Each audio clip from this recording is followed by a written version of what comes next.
बिस्मिल्लाहिर्रहमानिर्रहीम। अस्सलामु अलैकुम। नाजरीन इकराम, आज हम इस वीडियो में अलवी ख़ानदान की एक औरत के वाक़ये के बारे में जानेंगे। अलवी ख़ानदान का एक शख्स बल्ख में रहता था, जो कि जम के शहरों में से एक शहर है। इसकी बीवी और लड़कियां थीं और अल्लाह ताला ने उन्हें हर किस्म की नेमतें अता की थीं।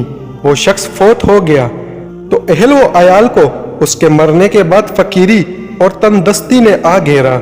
चुनाचे वो बेवा अलविया औरत अपनी लड़कियों को लेकर किसी दूसरे शहर चली गई ताकि दुश्मन के तान व तशना से बच सके। इत्फाकन उनका निकलना भी सख्त सर्दी के मौसम में हुआ। जब शहर में दाखिल हुए तो अपनी लड़कियों को एक गैर आबाद मस्जिद में बिठाया और खुद उनके लिए खाने का बंदोबस्त करने के लिए चली गई। उसका गुजर दो जमातों पर हुआ।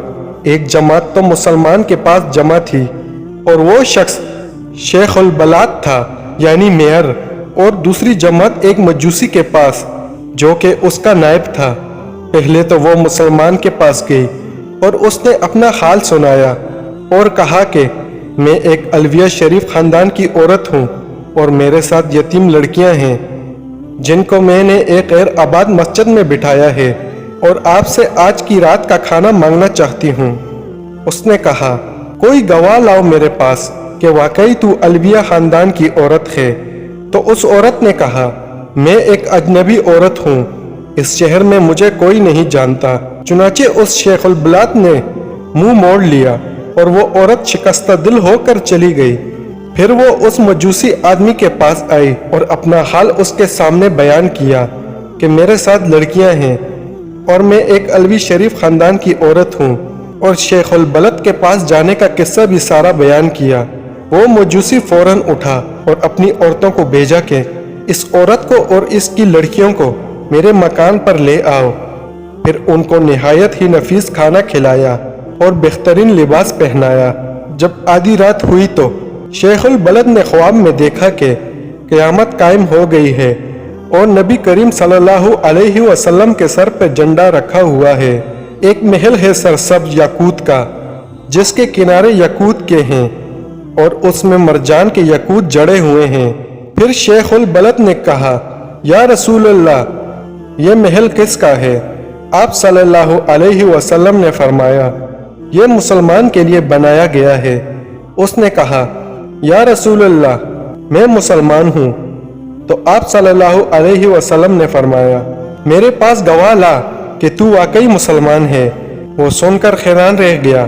तो नबी करीम सल्लल्लाहु अलैहि वसल्लम ने फरमाया, वो औरत अलविया जब तेरे पास आई तो तूने भी उसे यही कहा था कि मेरे पास गवाह लाओ कि वाकई तू अलविया औरत है। सो इसी तरह तू भी अपना गवाह मेरे पास लेके आ कि वाकई तू मुसलमान है। जब ख्वाब से बेदार हुआ तो नहायत गमज़दा व परेशान था। बेदार होते ही दरियाफ्त किया कि वो औरत कहाँ है। जब मालूम हुआ कि वो औरत मजूसी के पास है तो उसने अपना आदमी भेजा कि मजूसी को मेरे पास लाओ। चुनाचे मजूसी को पास लाया तो उसने कहा कि मैं ये औरत अलविया तुझसे मांगता हूँ, लड़कियों के साथ मुझे दे दे। तो उस मजूसी ने कहा कि ये काम बहुत ही मुश्किल है और मुझको बुला शुबा बहुत बरकत हासिल हो गई हैं। तो उसने कहा, मुझसे 1000 दिनार ले ले और इनको मुझे दे दे। उसने जवाब दिया, ये बहुत मुश्किल है, मैं इन्हें वापस नहीं करूँगा। मजूसी ने कहा, जो चीज़ आप चाहते हैं मैं उसका ज़्यादा मुस्तहिक हूँ। वो कल जो आपने ख्वाब में देखा है वो मेरे लिए बनाया गया है। क्या तुम मेरे सामने अपना इस्लाम जाहिर करते हो? फिर मजूसी ने कहा, अल्लाह की कसम, जब तक मैं और मेरा अहले व अयाल तमाम के तमाम इस अलविया के हाथों मुसलमान नहीं हुए, हम पूरी रात सो नहीं पाए, क्योंकि वो मजूसी उस औरत के हाथों मुसलमान हो चुका था। और उसने कहा, मैंने भी ऐसा ही ख्वाब देखा है जिस तरह तुमने देखा। मुझे रसूलुल्लाह सल्लल्लाहु अलैहि वसल्लम फरमाते हैं कि वो औरत अलविया और उसकी लड़कियां तेरे पास हैं। मैंने अर्ज किया, जी हाँ रसूलुल्लाह सल्लल्लाहु अलैहि वसल्लम। तो आप सल्लल्लाहु अलैहि वसल्लम ने फरमाया, ये महल तेरा है और तेरे घर वालों का है, तू और तेरे घर वाले तमाम जनती हैं। दोस्तों, अगर ये वीडियो आपको अच्छी लगी हो तो वीडियो को लाइक करके चैनल को सब्सक्राइब लाजमी कर लें।